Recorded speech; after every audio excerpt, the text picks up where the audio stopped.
طواف کر رہے تھے، بیچ میں پھنس گئے، اذان ہونے لگی، تو آپ کو کچھ نہیں کرنا، آپ کو بس اتنا کرنا، آپ لوگ بھی سن لیجئے، یہ وہی نہیں آپ یہاں کہیں گئے پھنس گئے، بہرائچ گئے، گونڈا گئے، لکھنؤ گئے، دلی گئے، کہیں گئے اور جمعہ پڑھنا ہے اور گھس گئے مسجد میں، جان نہیں پائے اپنے والوں کی ہے کہ ان کی ہے، اب کیا کرو؟ پھنس گئے، اب نکلو گے تو بے عزتی ہوگی اور پڑھ لو گے تو ایمان چلا جائے گا، تو اب پھنس گئے تو نکلو گے کیسے؟ ہم بتا رہے ہیں تمہیں، جب وہ لوگ نیت کر کے نیت باندھ لے، امام اللہ اکبر کہہ لے، وہ لوگ کہہ لے، آپ 2 سیکنڈ کے بعد اپنی اللہ اکبر کہیے، اور جو نیت کیجئے، نیت میں پیچھے اس امام کا نام ہی نہیں لینا، جیسے مقتدی ہوتا تو وہ کہتا نا پیچھے اس امام کے، آپ کو یہ کہنا ہی نہیں ہے پیچھے اس امام کے، اب جب آپ نے پیچھے اس امام کے کہا نہیں تو آپ اس کے مقتدی بنے نہیں، اب اس کے مقتدی جب آپ نہیں ہوئے تو آپ اپنا پڑھیے، آپ اپنی پڑھیے جس طرح نماز یہاں پڑھتے، بس اتنا کرنا، وہ رکوع میں جائے تم 1 سیکنڈ کے بعد جاؤ، وہ سجدے میں جائے تم تھوڑی دیر کے بعد جاؤ، وہ سجدے سے اٹھے تم تھوڑی دیر کے بعد اٹھو، وہ سلام پھیرے تم تھوڑی دیر کے بعد پھیرو، تمہاری اپنی نماز بھی ہو جائے گی اور ان کے فریب سے تمہیں بچنے کا موقع بھی مل جائے گا۔ یہ ہو سکتا ہے، یہ جو لوگ سعودی دبئی کمانے جاتے ہیں یہ ان کے لیے بھی ہے،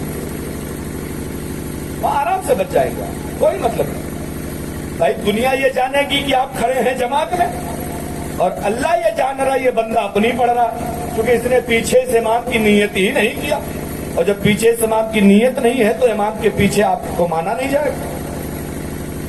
یہ طریقہ آپ کہیں بھی استعمال کر لو، ہر جگہ کر لیا کرو جہاں آپ پھنس جائیں۔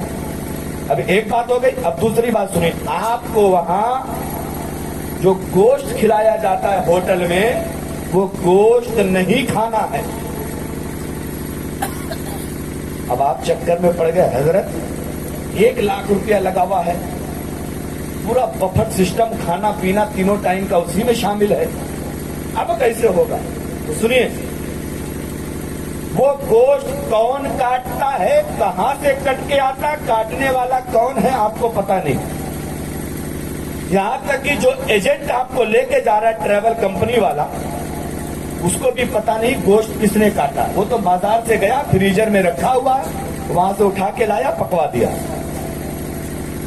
اب سنیں، مکے شریف میں 99% وہی لوگ ہیں، تو امید یہ ہے کہ ہو سکتا ہے آپ کا گوشت کسی وہابی نے کاٹا ہو، کسی اہل حدیث نے کاٹا ہو، اور آپ اس کو کھا لیں گے تو سمجھ لو آپ نے مردار جانور کھایا ہے، اور مردار کھانا حرام ہے، اس لیے کہ وہابیوں کا، دیوبندیوں کا، اہل حدیثوں کا ذبح کیا ہوا گوشت اور ان کا جانور کھانا حرام ہے، اس لیے آپ کو وہاں 15 دن گوشت نہیں کھانا، وہاں ایک آئٹم نہیں ہوتا، وہاں کئی سارے آئٹم ہوتے ہیں، دال رہے گی، سبزی رہے گی، اور بھی کچھ رہے گا، لیکن گوشت نہیں کھانا، گوشت بکرے کا بھی رہے گا نہیں کھانا ہے، بڑے کا رہے گا نہیں کھانا، اونٹ کا ہو سکتا ہے نہیں کھانا ہے، دمبے کا ہو سکتا ہے نہیں کھانا ہے، چکن ہو سکتا ہے، مرغے کا گوشت، آپ کو گوشت پہ ہاتھ ہی نہیں لگانا۔ سمجھ رہے نہیں میرا بھائی؟ ہاں، آپ کو بھی بتائیے، وہاں من کو بہت کرے گا کیونکہ اتنا بڑھیا بنا ہوتا ہے وہ نا، میں اس لیے بتا رہا ہوں کہ میں بھگتا ہوا ہوں، ہاں میرے اوپر بیتی ہے، اور ہم لوگ مولوی آدمی حضرت 3 دن گوشت نہیں ملتا ہے تو نانپارہ بریانی کھانے جانا پڑتا ہے، ہاں یہ سچی بات بتا رہا ہوں میں اپنی بات، اگر 2-3 دن 4 دن گوشت نہیں ملا تو لگتا ہے کہ خدا جانے کیا غائب ہو گیا، نانپارہ بریانی کھانے، میں اپنی بات بتا رہا ہوں، سب کی نہیں کہہ رہا ہوں، میں جاتا ہوں، سمجھے؟ اب سوچو ذرا، جو مولوی 4 دن نہ جھیل پائے وہ 15 دن کیسے جھیلا ہوگا؟ تو میرا ایک دوست رہتا تھا مدینہ شریف میں، نیپال گنج کا رہنے والا، مدینہ شریف کا میرا دوست مدینہ شریف میں رہتا تھا، میں نے اس کو فون کیا، میں نے کہا یار بھائی دیکھ بڑا پریشان ہو گیا، مکے والے 8 دن تو کٹ گئے جیسے تیسے، لیکن اب مدینے والے نہیں کٹ رہے، بولا حضرت ہوا کیا؟ میں نے کہا گوشت نہیں کھانے کو ملا، تو بولے تب چلیے ہوٹل پہ کھلاتے، بولے ہوٹل والا کھانا ہوتا تو ہمارے ہوٹل میں تو روز رہتا، بولے تب ہم نے کہا جاؤ کہیں سے مرغی خرید کے لاؤ، اپنے ہاتھ سے کاٹیں گے، وہ بھلا آدمی گاڑی اٹھایا چلا گیا مدینے کے دیہات میں 35 کلومیٹر دور، وہاں سے لایا لوکل مرغا خرید کے، اپنے ہاتھ سے کاٹے، خود ہی اسی کے کمرے میں بنائے اور بنا کے پھر اس کو ہم لوگ کھائے۔ کہنے کا مطلب ہے آپ بچنا چاہیں گے تو شریعت میں بہت راستے ہیں بچنے کے، اس لیے آپ جا رہے ہیں اللہ کی عبادت کرنا. سنیں، اور حرام چیز کا ایک لقمہ اگر آپ نے اپنے منہ میں نگل لیا تو 40 دن تک آپ کی کوئی عبادت اللہ قبول نہیں فرماتا. اب ذرا سوچ کے دیکھیے، آپ وہاں گٹر گٹر کھا رہے ہیں حاجی صاحب لوگ گوشت، جب حرام کھائے ہو تم وہاں مدینے مکے میں جا کے تو تمہارا حج اللہ کیسے قبول کرے گا بتاؤ؟ اسی لیے حاجی وہاں سے آتا ہے تو حاجی نہیں پاجی بن کے آتا. ہاں آتا ہے تو چلے، اگر کوئی حاجی حج کرنے گیا اور وہاں سے آیا یہاں سدھر گیا تو سمجھ لو حج قبول ہے، اور اگر نہیں سدھرا تو سمجھ لو یہ ڈنڈی مار کے آیا ہے. ہاں یہ 2-3 لاکھ روپے پھینک آیا، اور یہ سچی بات بتا رہا ہوں میں.